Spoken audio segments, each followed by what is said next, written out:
Nosso primeiro dia de leitura, vamos conectar com o nosso coração, respirar fundo, sentir a energia de lá do centro do nosso peito, expandir por todo o nosso corpo, sair pelos pés, passando pelas camadas de terra, água, rocha, até alcançar o coração do nosso planeta.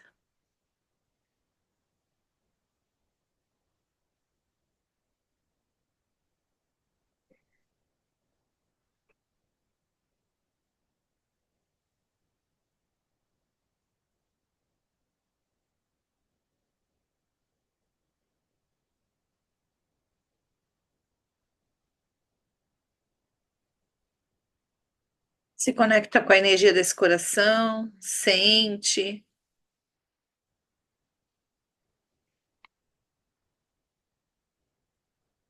e traga para debaixo dos seus pés essa energia.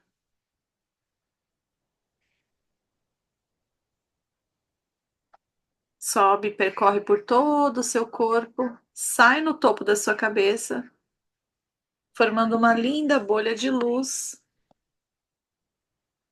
E você projeta a tua consciência para essa bolha, respira, sente completamente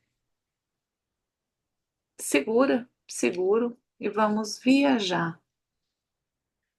Passar pelo céu, pelas estrelas, pelos planetas e ir além, além do universo. Cada vez mais alto, cada vez mais rápido. Vai subindo, subindo, subindo, subindo, subindo, subindo, subindo, subindo. Passando pelos planos da existência, luzes claras e escuras,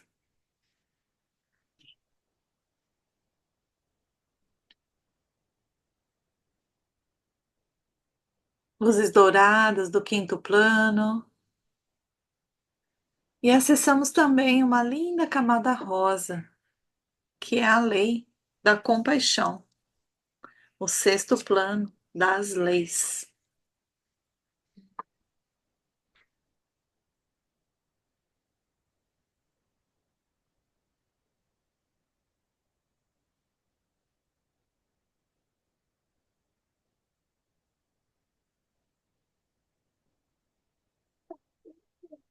Eu acabei de ver, ele tá para Sabará,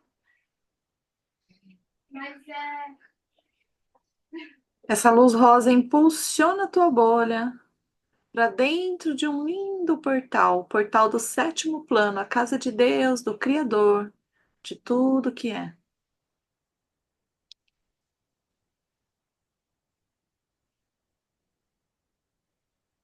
Se mistura com essa energia do Criador.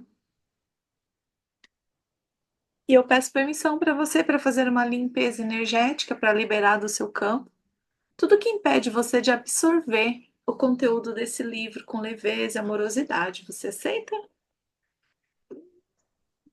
Respira e solta. Permite receber amor incondicional direto da fonte. Imagina embaixo de uma linda cachoeira, uma cascata de luz, e essa luz vai integrando o mais puro amor, o amor de Deus, o amor que nutre, o amor que nos alimenta.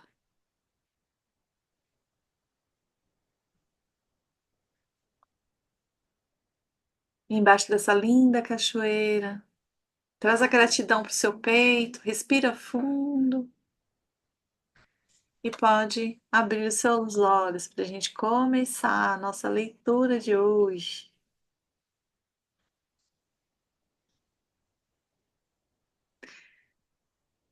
Hoje é o nosso primeiro dia. Hábitos atômicos. Pequenas mudanças, resultados impressionantes.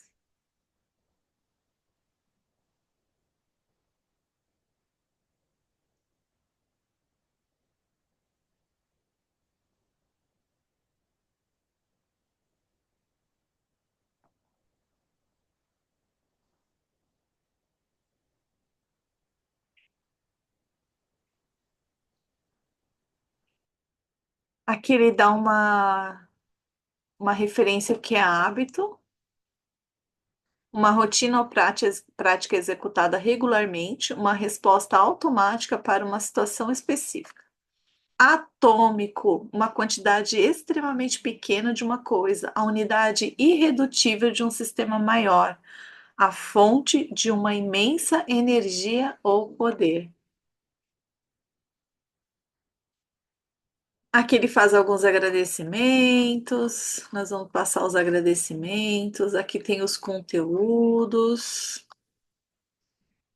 E aqui ele começa a introdução, que é a minha história. Você quer ler, Ruth?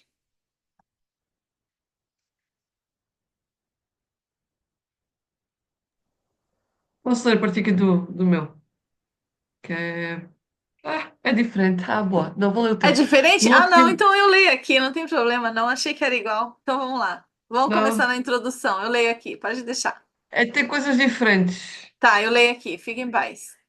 Ah, já sei o que é. Ok. Já sei o que é diferente. No último dia do meu segundo ano de ensino médio, acertaram o meu rosto com um taco de beisebol. Quando meu colega fez um movimento para pegar impulso para a atacada, o bastão escorregou de suas mãos e veio voando na minha direção, até me atingir diretamente entre os olhos. Não tenho lembrança do momento do impacto. O taco estatelou no meu rosto com tanta força que esmagou o meu nariz, deixando-o com um bizarro formato de U. A colisão fez com que o meu tecido mole do meu cérebro chacoalhasse no interior do meu crânio. Imediatamente, uma onda de inchaço surgiu em toda a minha cabeça. Em uma fração de segundo, tive o nariz quebrado, várias fraturas do crânio e duas órbitas oculares estilhaçadas.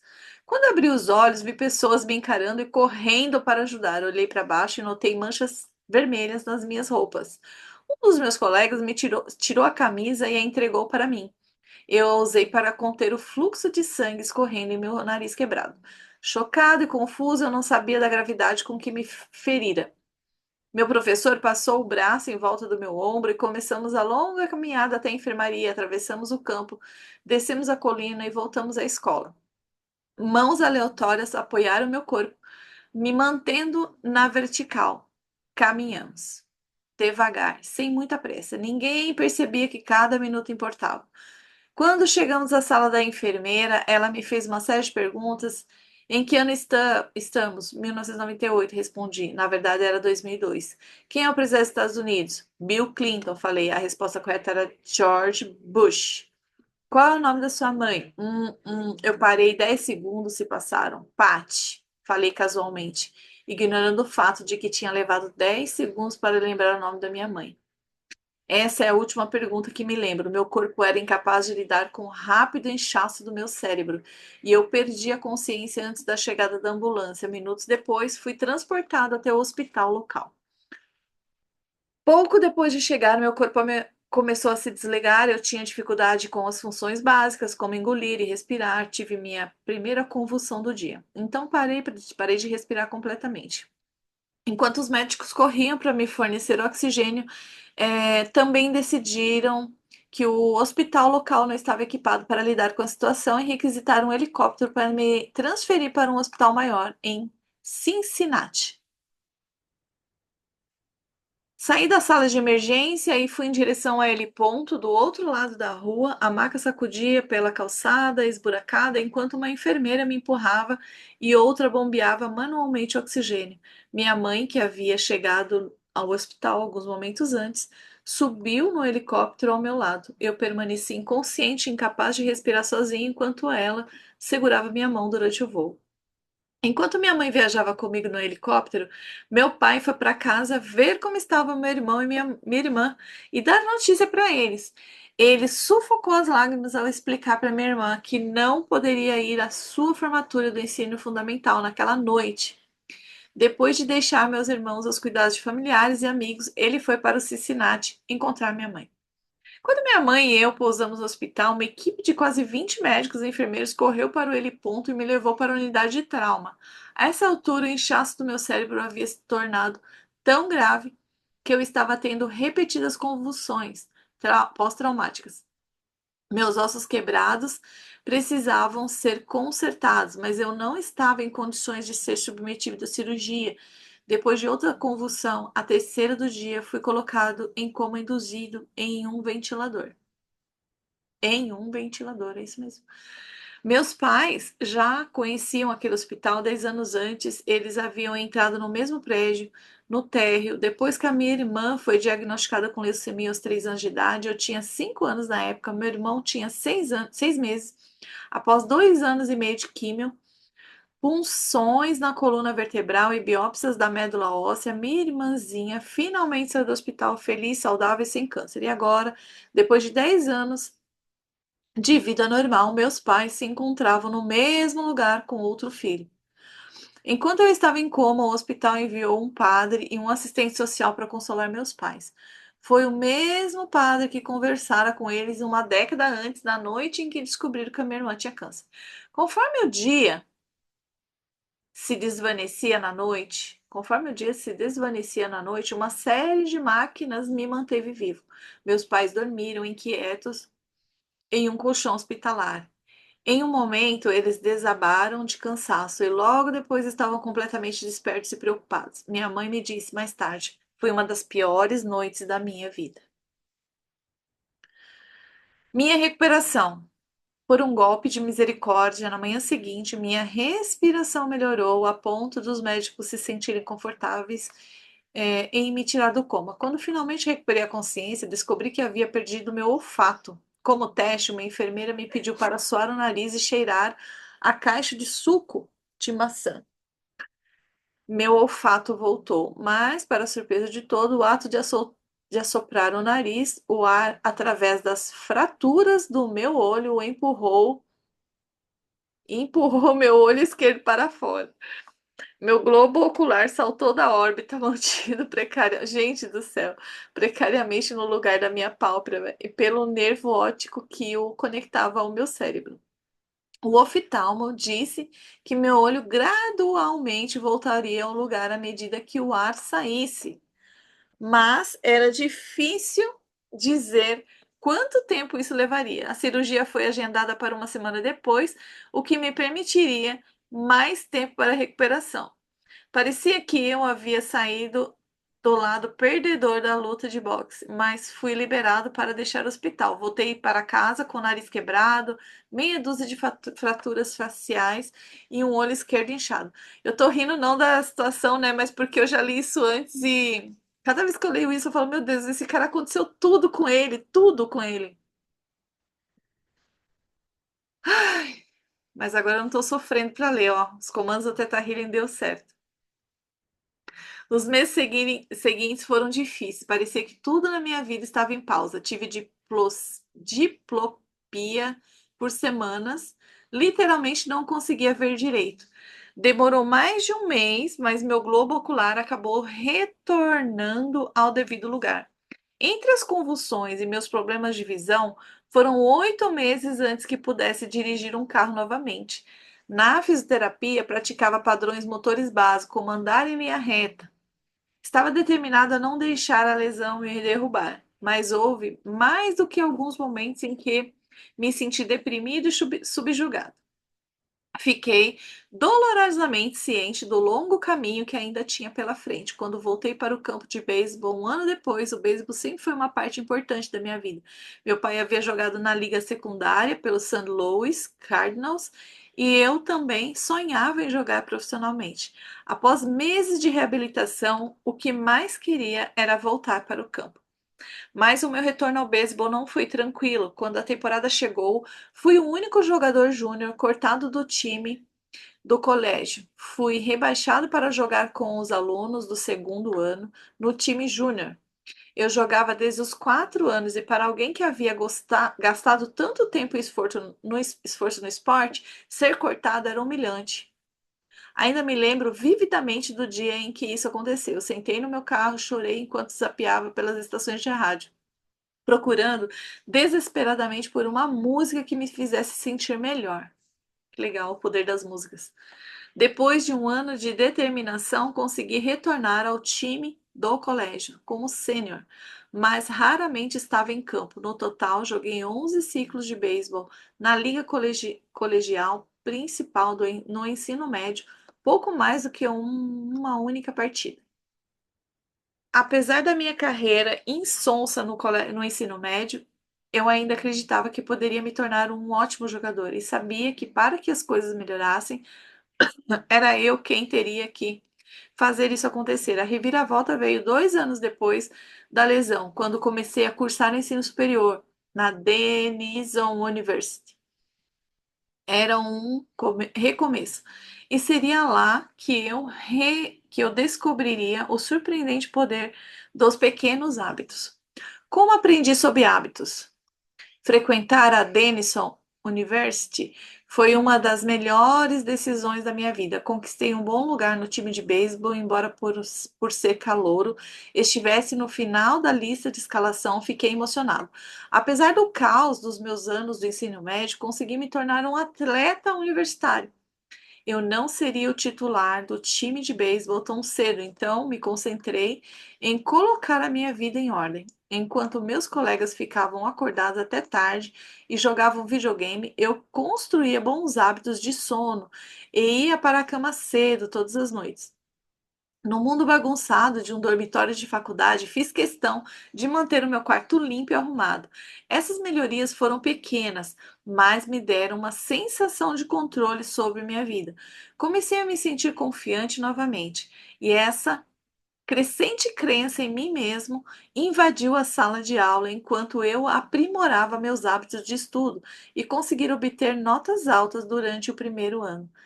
Eu vou colocar aqui, ó, a sensação de controle da minha vida, começou a se sentir confiante.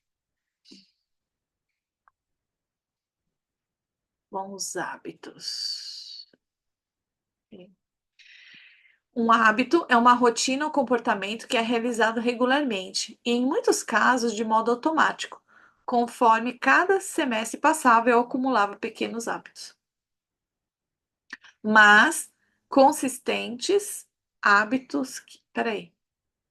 Eu acumulava pequenos, mas consistentes hábitos que acabavam levando a resultados inimagináveis para mim. Quando,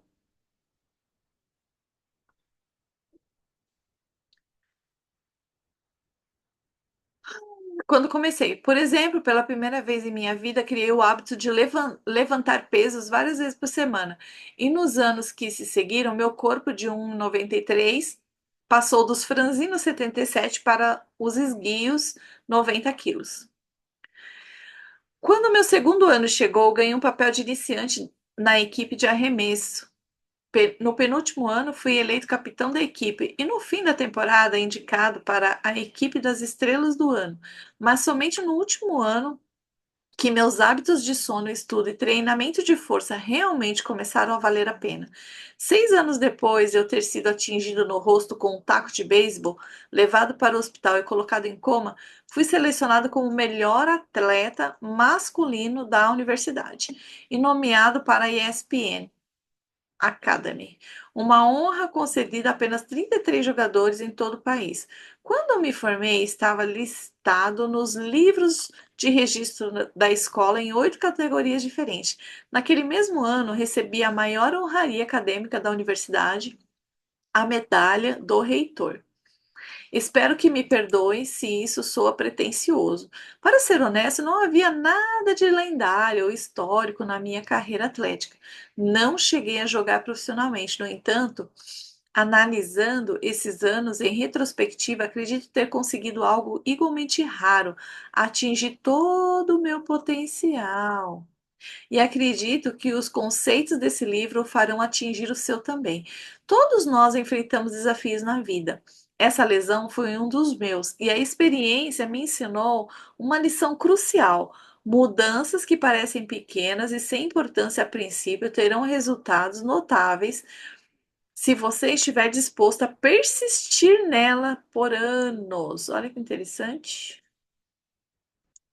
Todos lidamos com contratempos, mas em longo prazo a qualidade de nossas vidas depende da qualidade dos nossos hábitos. Olha que legal. A qualidade das nossas vidas depende da qualidade dos nossos hábitos. Com os mesmos hábitos, você terá os mesmos resultados, mas com os melhores hábitos, tudo é possível.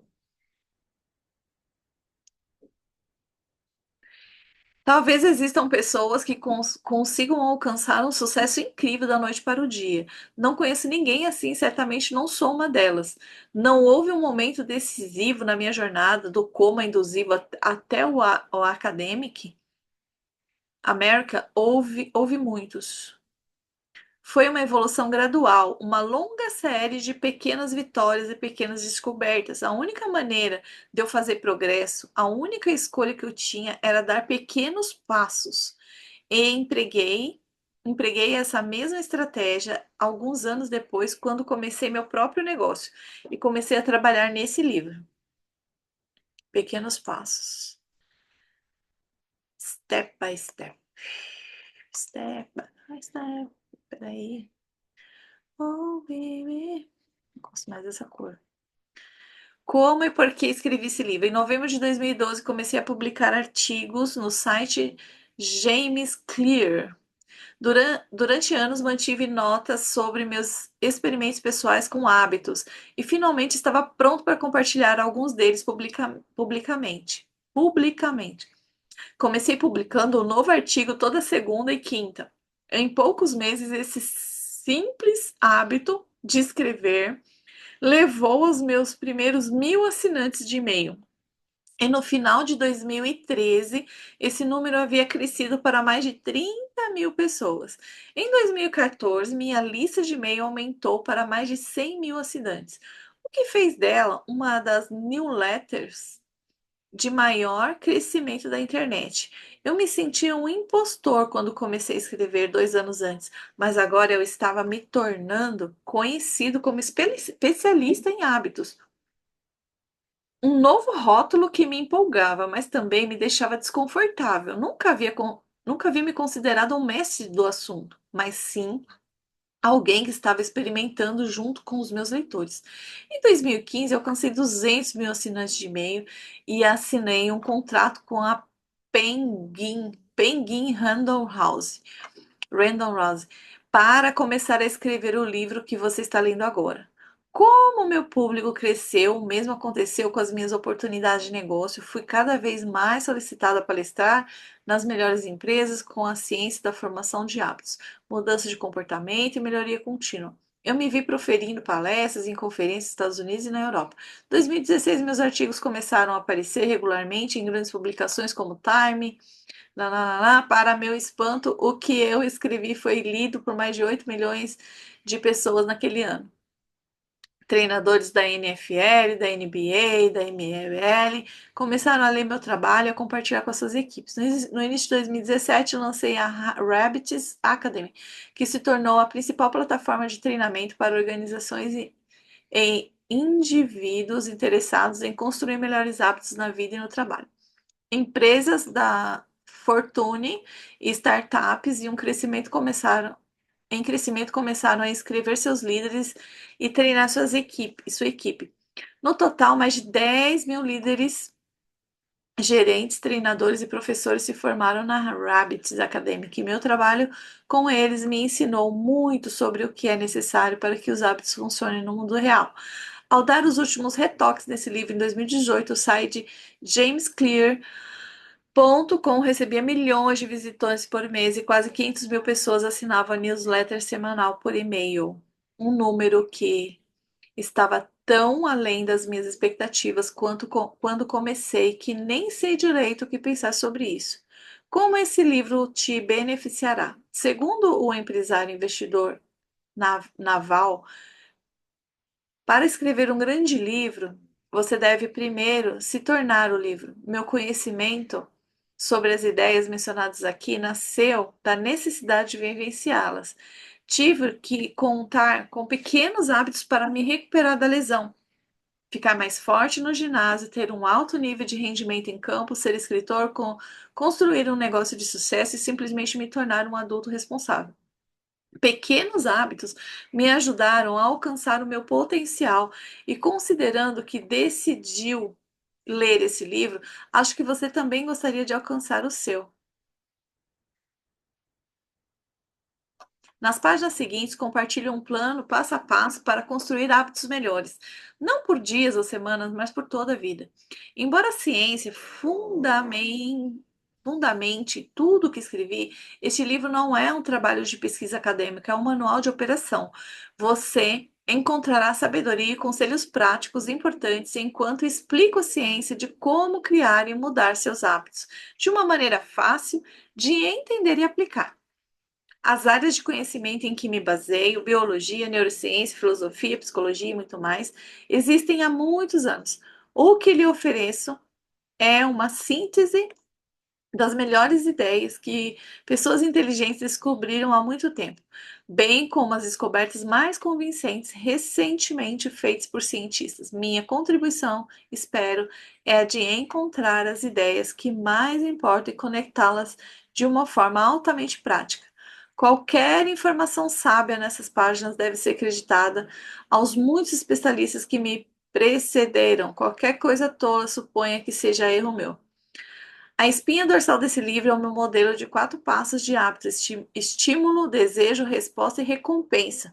As 4 leis da mudança de comportamento que evoluem a partir. Oh, deixa eu pegar isso aqui. As 4 leis da mudança de comportamento que evoluem a partir dessas etapas. Leitores, com essa experiência em psicologia, podem reconhecer alguns desses termos de condicionamento operante proposto pela primeira vez como estímulo, resposta e reforço na década de 30 e popularizado mais recentemente como deixa, rotina e recompensa em O Poder do Hábito. Cientistas comportamentais como Skinner perceberam que se você oferecesse a recompensa ou a punição correta, poderia levar as pessoas a agir de uma determinada maneira. Mas enquanto o modelo de Skinner fez um excelente trabalho em explicar como os estímulos externos influenciavam nossos hábitos, faltava-lhe uma boa explicação de como nossos pensamentos, sentimentos e crenças impactam nosso comportamento. Os estados internos, nossos humores e emoções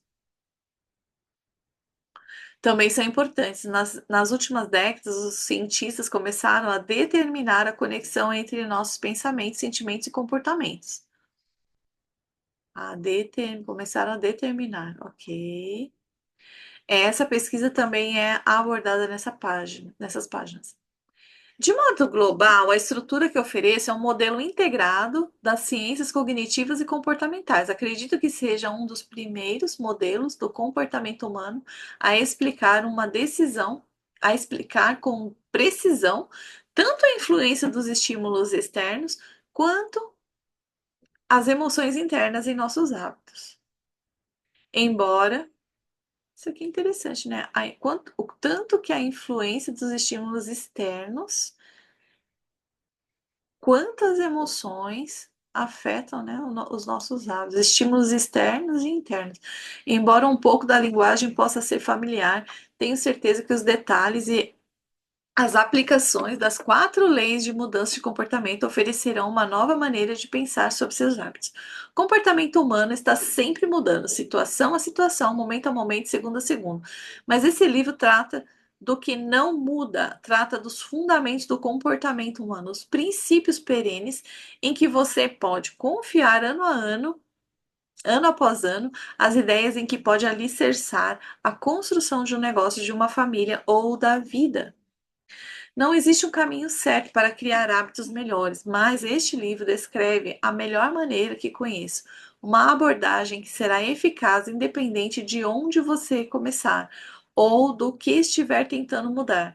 As estratégias que abordo serão relevantes para qualquer um que esteja procurando por um sistema passo a passo para melhorias, sejam suas metas centradas em saúde, dinheiro, produtividade, relacionamento ou todas as opções acima.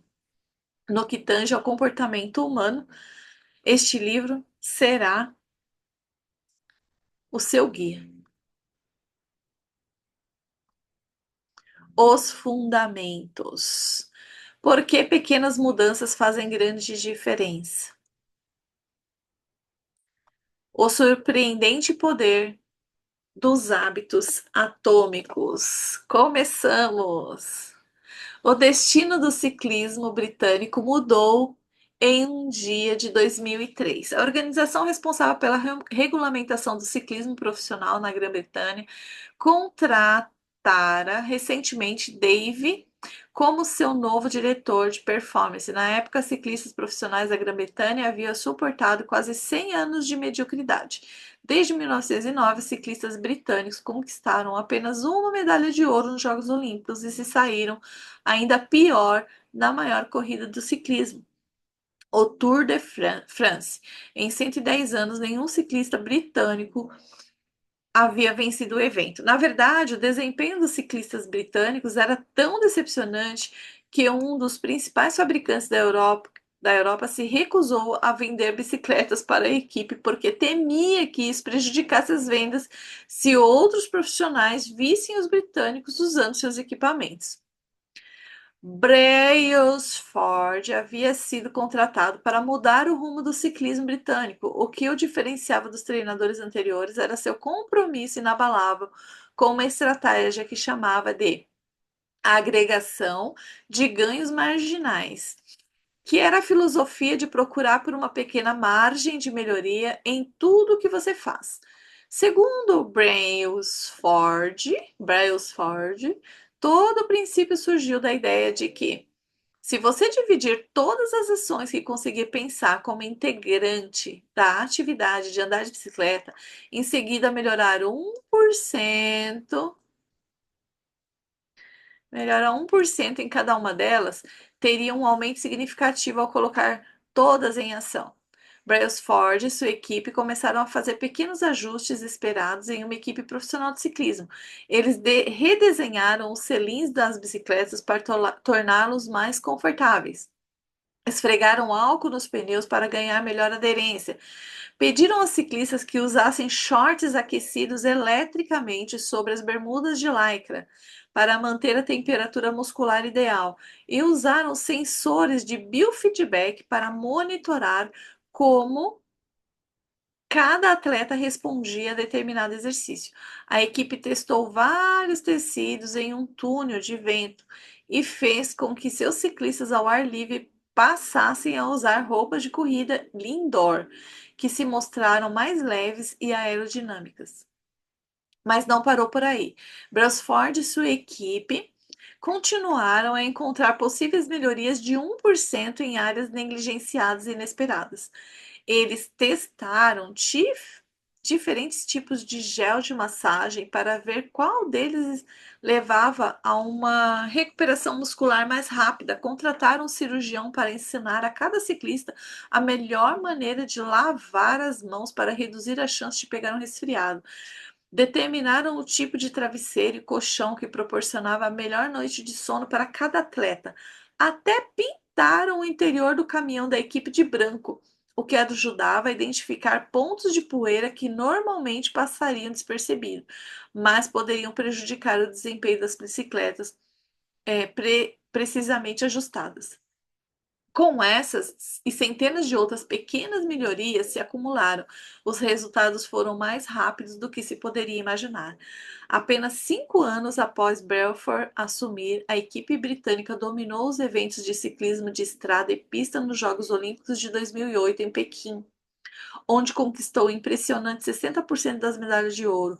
4 anos depois, quando os Jogos Olímpicos chegaram a Londres, os britânicos elevaram o nível a estabelecer 9 recordes olímpicos e 7 mundiais. Nesse mesmo ano, Bradley se tornou o primeiro ciclista britânico a vencer o Tour de France.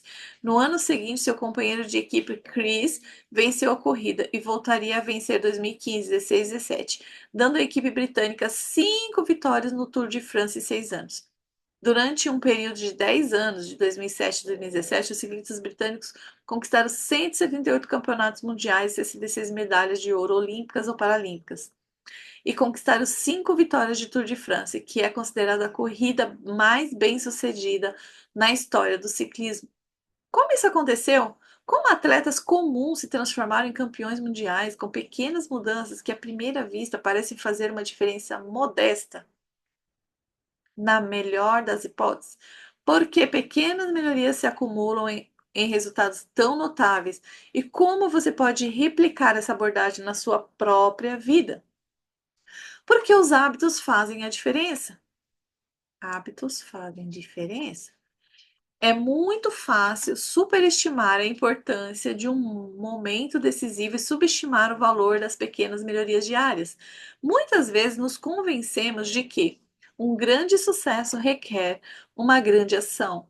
Seja para perder peso, construir um negócio, escrever um livro, ganhar um campeonato ou alcançar qualquer objetivo, pressionamos a nós mesmos para gerar uma melhoria impressionante que todos comentem. Enquanto isso, melhorar 1% não é particularmente notável, às vezes nem é perceptível, mas pode ser muito mais significativo, especialmente em longo prazo, que é a constância, né? A diferença que uma pequena melhoria pode fazer ao longo do tempo é impressionante. Veja como a matemática funciona. Se você conseguir ficar 1% melhor a cada dia, durante um ano, acabará 37 vezes melhor quando terminar. Por outro lado, se ficar pior 1% a cada dia, durante um ano você declinará a zero. Olha isso, gente. O que começa com uma pequena vitória ou um pequeno contratempo se acumula para algo muito maior. 1% melhor todo dia. 1% por dia por um ano. 1% melhor por dia por um ano. Olha que interessante. O declínio chega a zero. E 1%, olha para onde que vai. Interessante, né?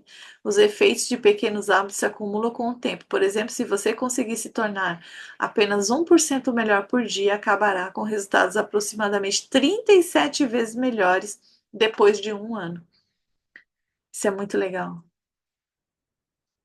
Hábitos são os juros compostos do autoaperfeiçoamento. Do autoaperfeiçoamento.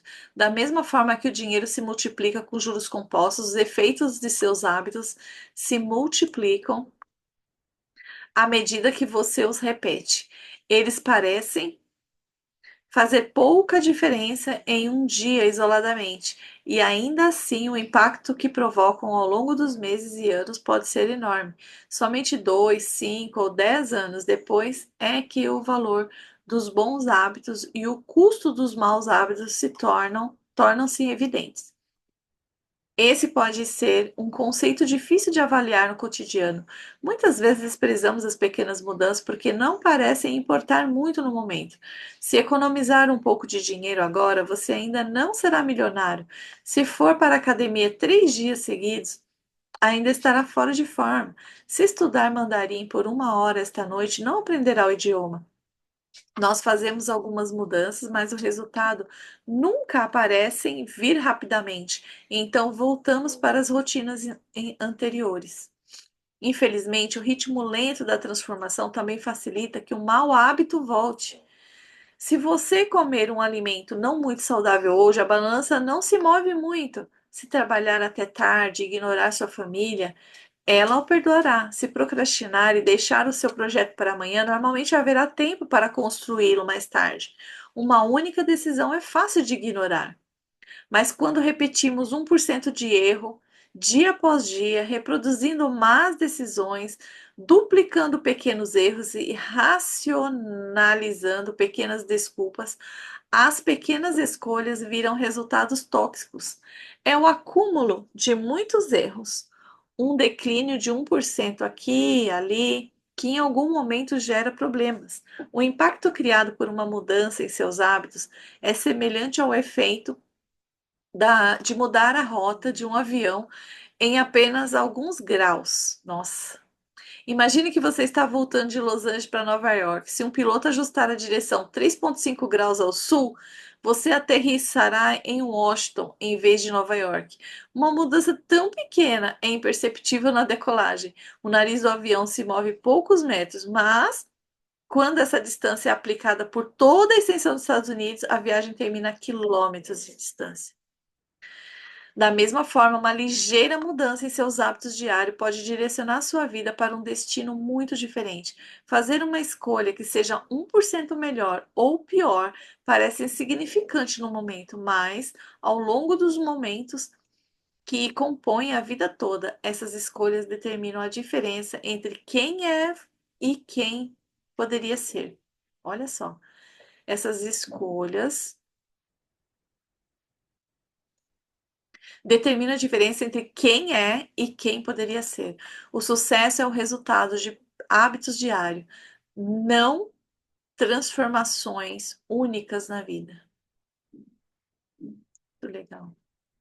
Dito isso, não importa o quanto você seja bem ou mal sucedido agora, o que importa é saber que seus hábitos estão colocando você no caminho do sucesso. Sua preocupação deve ser muito maior com a sua trajetória atual do que com seus resultados atuais. Se você é milionário, mas gasta mais do que ganha todo mês, então está em uma trajetória ruim. Se os seus hábitos não mudarem, o resultado não será bom. Por outro lado, se está falido, mas economiza um pouquinho a cada mês, então está no caminho da independência financeira, mesmo que esteja se movendo mais devagar do que gostaria. Seus resultados são uma mensuração tardia dos seus hábitos. Seus resultados mensuram os seus hábitos. Seu patrimônio líquido é uma mensuração tardia dos seus hábitos financeiros. Seu peso é uma mensuração tardia dos seus hábitos. Seu conhecimento de seus hábitos de aprendizado. Sua bagunça, seus hábitos de limpeza. Você colhe o que você planta e o que você cultiva. Só vou terminar essa, tá? Se quiser prever qual será seu destino na vida, tudo o que precisa fazer é seguir a curva de pequenos ganhos ou pequenas perdas e ver como suas escolhas diárias se acumularão 10 ou 20 anos depois. Você está ganhando menos do que ganha por mês? Está indo à academia toda semana? Está lendo livros e aprendendo algo novo a cada dia? Batalhas minúsculas como essas são as que definirão o seu futuro eu. O tempo amplia a margem entre o sucesso e o fracasso. Ele multiplicará o que cultiva. Bons hábitos transformam o tempo em aliado, maus hábitos o tornam o seu inimigo. Os hábitos são uma faca de dois gumes. Os maus conseguem arruiná-lo tão facilmente quanto os bons, engrandecê-lo.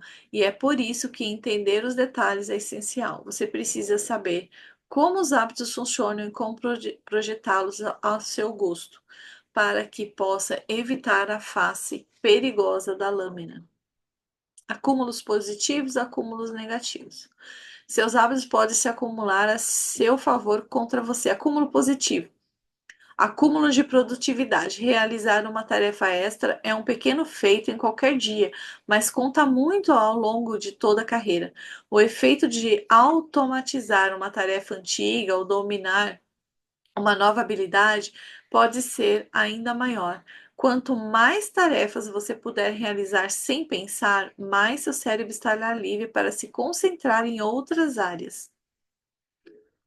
Acúmulo de estresse, a frustração de um engarrafamento, o peso das responsabilidades parentais, a preocupação de fazer face às despesas, a tensão de estar com a pressão arterial levemente alta.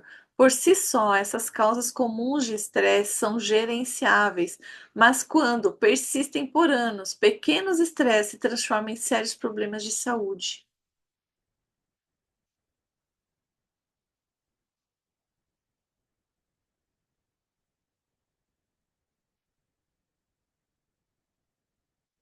Tudo bem, gente?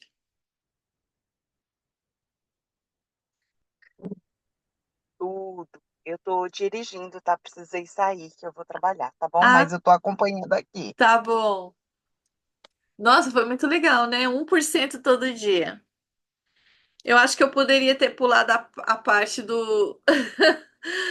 A parte da tacada ali no nariz, mas faz parte.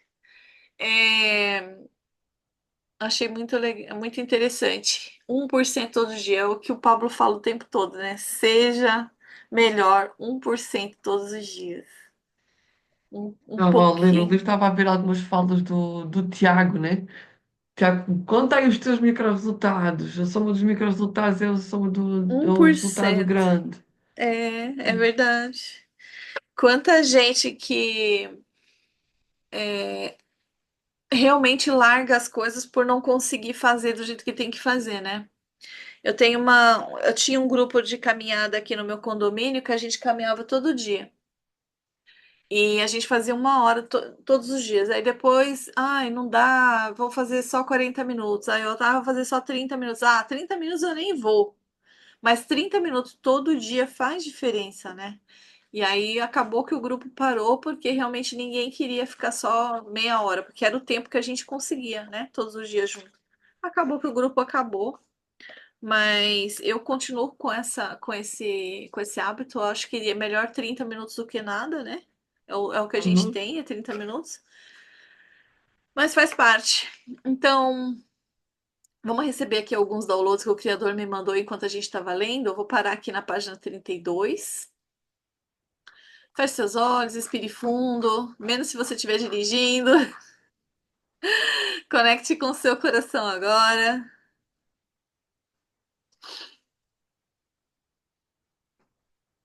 E a partir do Criador, eu trago para você o sentimento e a sensação do que é hábito e de que é seguro criar novos hábitos, hábitos possibilitadores, hábitos positivos para sua vida, de que é seguro, fácil, possível e permitido começar a criar novos hábitos, pequenos hábitos que vão te ajudar a alcançar o seu maior potencial no seu dia a dia. Você aceita?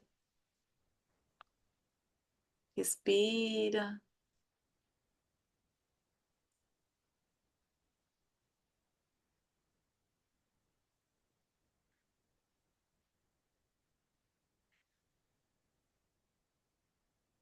Ok.